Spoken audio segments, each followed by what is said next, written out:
Well, it's not going to be as easy as Eli thought to get Simone to apologize to Victoria and Hunter, just like it's not going to be easy to convince Bobby not to take Donald out once and for all.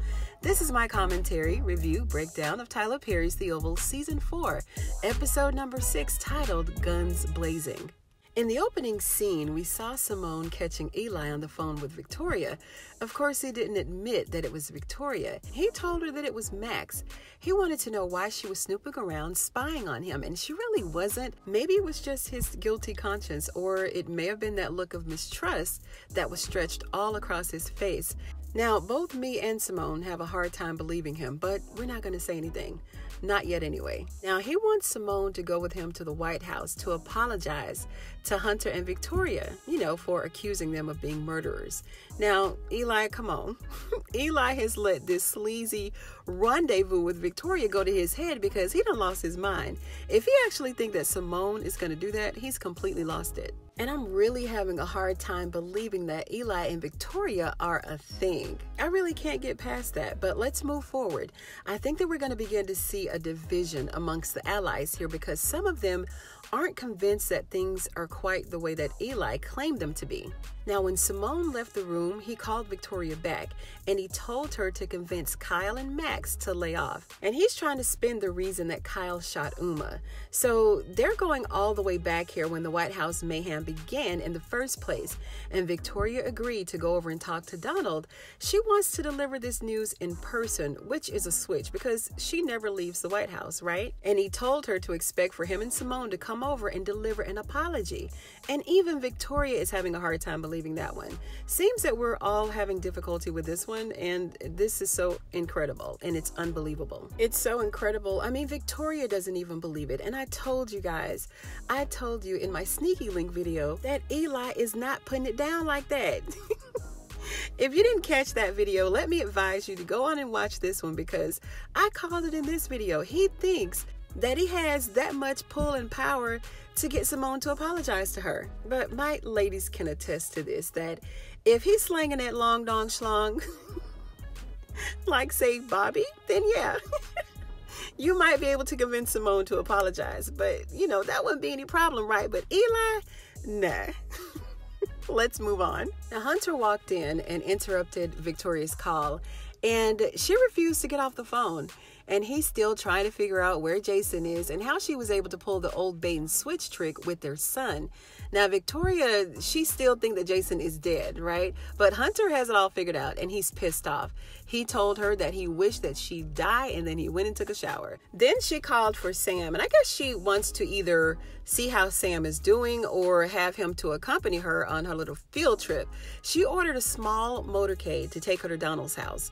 The agent tried to warn her that ordering a motorcade has to be scheduled well in advance and a couple of other requirements, but Victoria didn't care. She told him to have the motorcade up and ready in 1 hour.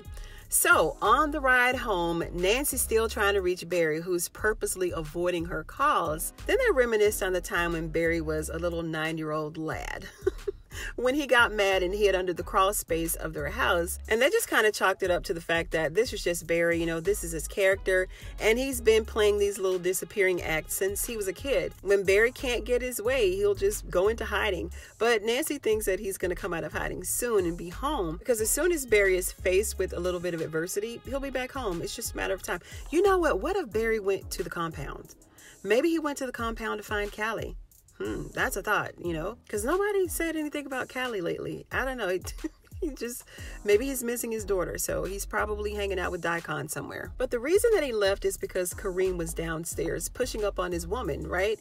Now, what's not shocking to me but troubling is the fact that Nancy and Richard believe Eli.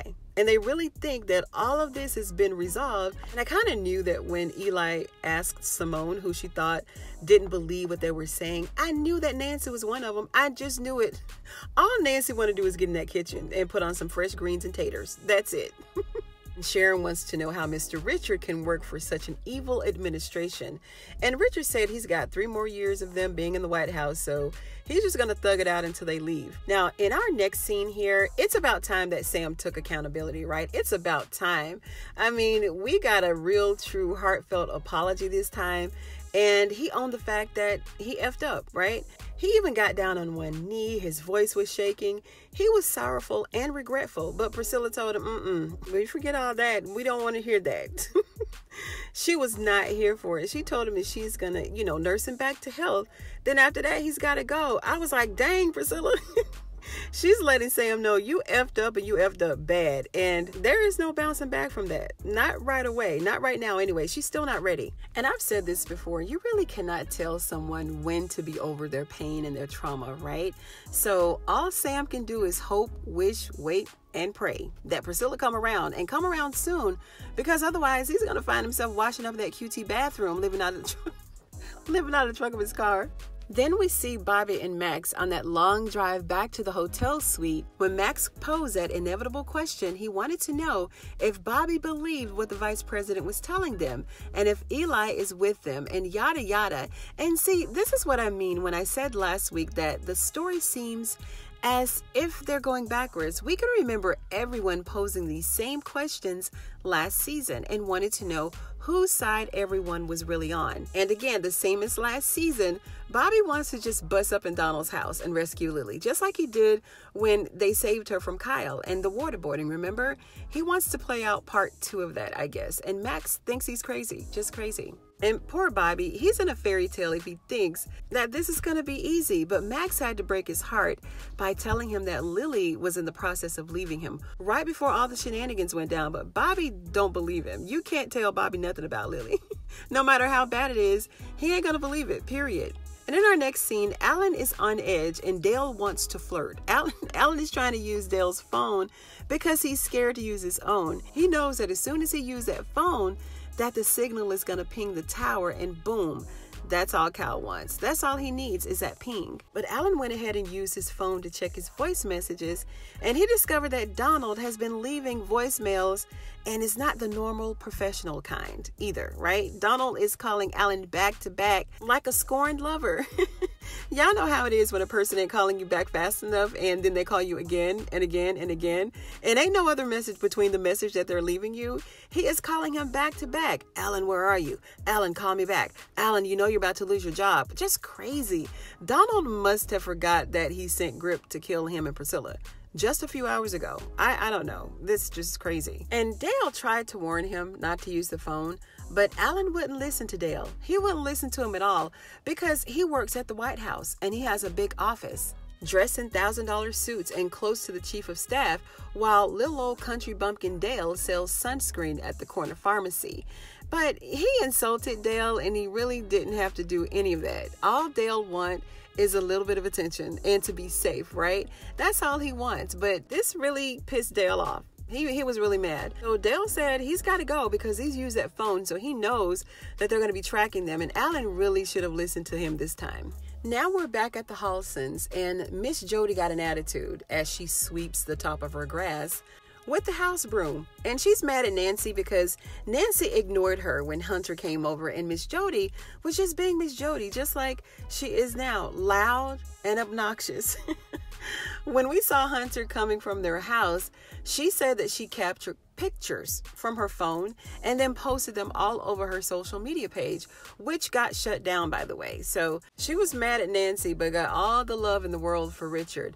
Didn't we miss Miss Jody while she was gone? I'm glad she's back. Now, when we get inside the house, Nancy couldn't wait to get on her pot of greens and taters. Sharon said that she's going to help out, and while they're washing up to cook dinner, Richard called Sam, and initially I thought that Richard believed Eli, right? But neither he nor Sam believed the BS that spewed from Eli's lying mouth. Richard wanted to know why Sam didn't tell Eli about the package. And of course, the package meaning Jason. But Sam is trying to keep all of that under wraps because that's his only pawn, right? Like, he don't really know who to trust at this point. And Richard is on the fence because they've got video of Jason committing the murders and asked Sam if he knew if they had cameras in the White House. And Sam said no. I'm done. Sam is head of Secret Service, right? Trained to protect the First Family at all costs, prepared to shoot anything that's moving funny. Who said that he'd even take his wife out if she threatened the First Lady.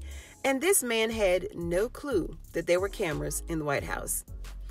Okay, anyway, and we could tell that Sam didn't want to do too much talking on the phone, so he told Richard to meet him at the spot where the package was and insisted on driving, but Richard told him that he'd pick him up instead. So in our next scene, Kyle had one of his goon co-workers track Alan, and until he found out that Dale was with him, he was ready to light him up. So because Dale is with Alan, then he instructed his buddy to simply track them instead of killing them. And again, guys, this is where I struggle with season 4 already, like literally, because Kyle actually shot Sam, right? Grip was sent by Donald to kill Priscilla and Alan. Lily shot Donald. Donald had Lily shot. Victoria thinks that she killed Jason.